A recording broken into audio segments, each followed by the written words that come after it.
여러분 안녕하십니까? 2월 13일 목요일 뉴스투데이 시작합니다. 헌법재판소가 윤석열 대통령 탄핵 심판 8차 변론을 열고 증인신문을 진행합니다. 조태용 국정원장, 김봉식 서울경찰청장과 수방사 간부 등이 증인으로 출석하는데 오늘이 지정된 마지막 기일인 만큼 향후 일정에도 관심이 쏠립니다. 구민지 기자입니다. 오늘 오전 10시부터 윤석열 대통령 탄핵 심판 8차 변론이 시작됩니다. 가장 먼저 조태용 국가정보원장이 증인으로 나섭니다. 조 원장은 비상계엄 선포 약 1시간 반 전쯤 대통령실에 도착했는데 한덕수 국무총리와 김용현, 박성재, 이상민, 조태열, 김영호 장관이 먼저 와 있던 상황이었습니다.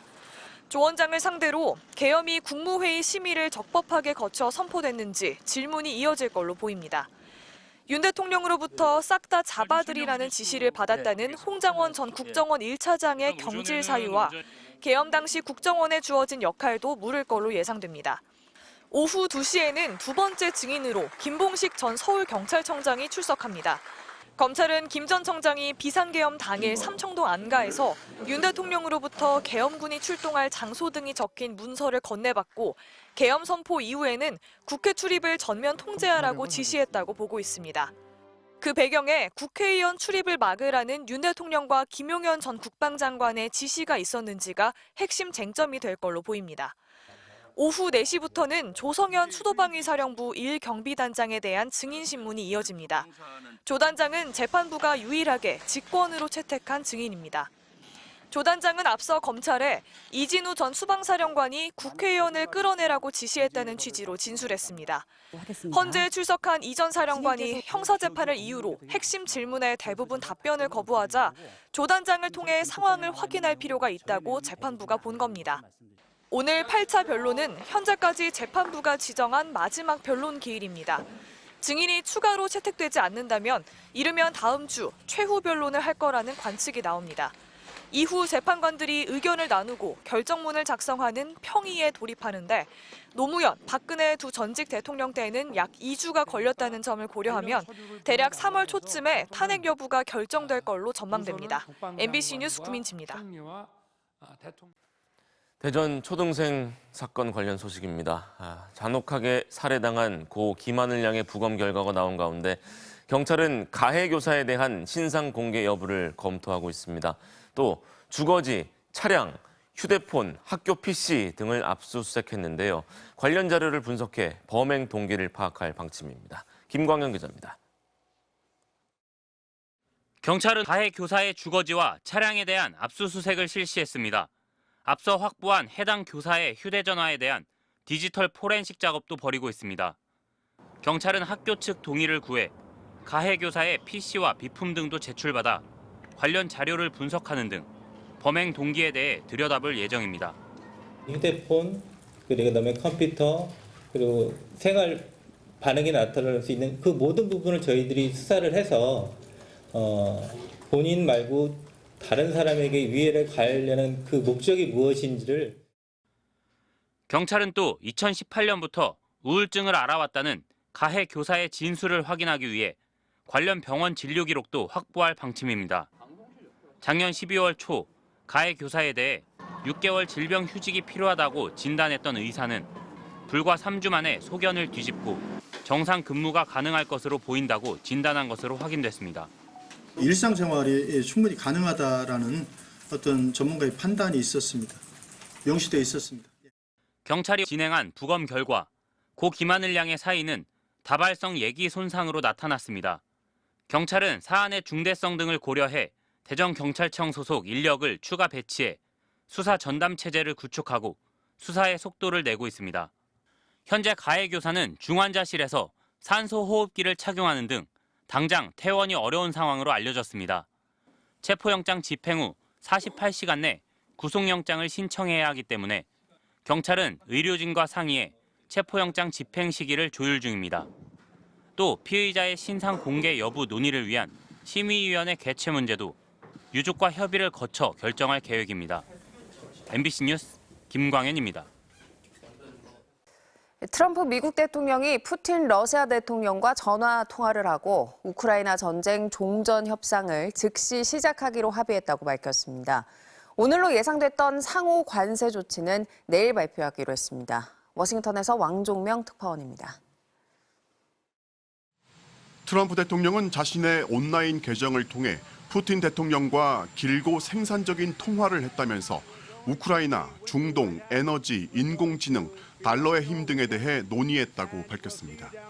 미국과 러시아 정상이 직접 통화한 것은 우크라이나 전쟁이 시작되기 직전인 2022년 2월 이후 3년 만이고 트럼프와 푸틴 사이 통화는 트럼프 1기 때인 2020년 7월 이후 처음입니다.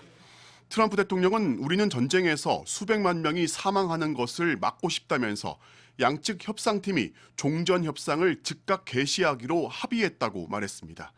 그는 푸틴과 통화한 직후 젤렌스키 우크라이나 대통령과도 통화한 뒤 전쟁과 관련해 반드시 해야 할 다양한 주제를 논의했다고 적었습니다. I just spoke to President Zelensky of Ukraine. The conversation went very well. He, like President Putin, wants to make peace. 러시아 크렘린궁도 두 정상이 우크라이나 분쟁의 평화적 해결 방안을 논의했다면서 1시간 반 동안 통화했고 푸틴이 트럼프를 모스크바로 초대한 사실을 공개했습니다.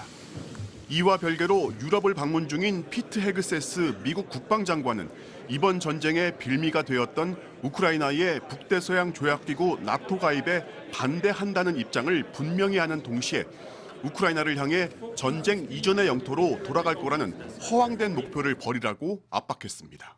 Returning to Ukraine's pre-2014 borders is an unrealistic objective.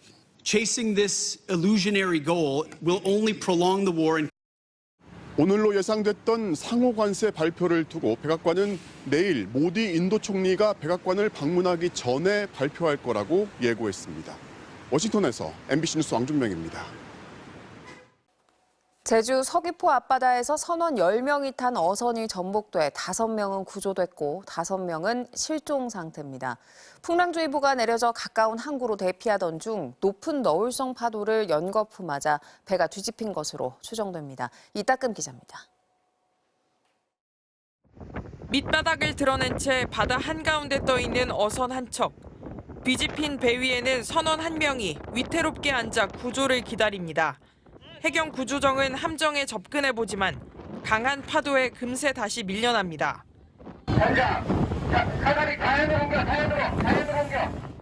가까스로 접근에 성공하고 선원들이 함정에 올라탑니다. 어선 전복사고로 바다에 빠졌다 해경에 구조된 선원들입니다. 사고가 일어난 건 어제 저녁 7시 50분쯤. 서귀포시 표선면 남서쪽 12km 해상에서 선원 10명을 태운 32톤급 어선이 뒤집어졌습니다. 한국인 선장 1명과 외국인 선원 4명은 구조 후 병원으로 옮겨져 생명에는 지장이 없는 것으로 전해졌지만 나머지 한국인 선원 5명은 실종됐습니다. 사고 어선은 기상 악화로 피항하던 중 강한 너울성 파도를 연거푸 맞아 오른쪽으로 넘어진 것으로 보입니다.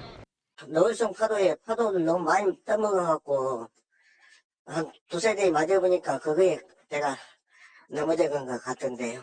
그 파도만 안 맞았으면은 배를 살릴 수 있었어. 실종된 50대와 60대 한국인 선원들은 대부분 선내 침실에서 잠을 자다 미처 빠져나오지 못한 것으로 추정됩니다. 외국 애들은 좀 젊다 보니까 좀 파닥파닥 나왔는데 이제 한국 사람들은 좀 나이가 있으니까 이제 좀 동작이 좀 늦으니까 조금 빨리 못 나온 상태고. 어선이 뒤집힌 사고해역에서 8km 떨어진 남원항입니다. 해경은 사고해역 주변 함정에서 조명탄을 터뜨리고 실종된 선원들을 찾기 위한 수색 작업을 벌이고 있습니다. 해경은 경비함정 10여 척과 항공기를 투입했지만 사고해역에는 시속 70km가 넘는 바람과 3m 높이의 파도가 치고 있어 수색에 어려움을 겪고 있습니다. MBC 뉴스 이따금입니다.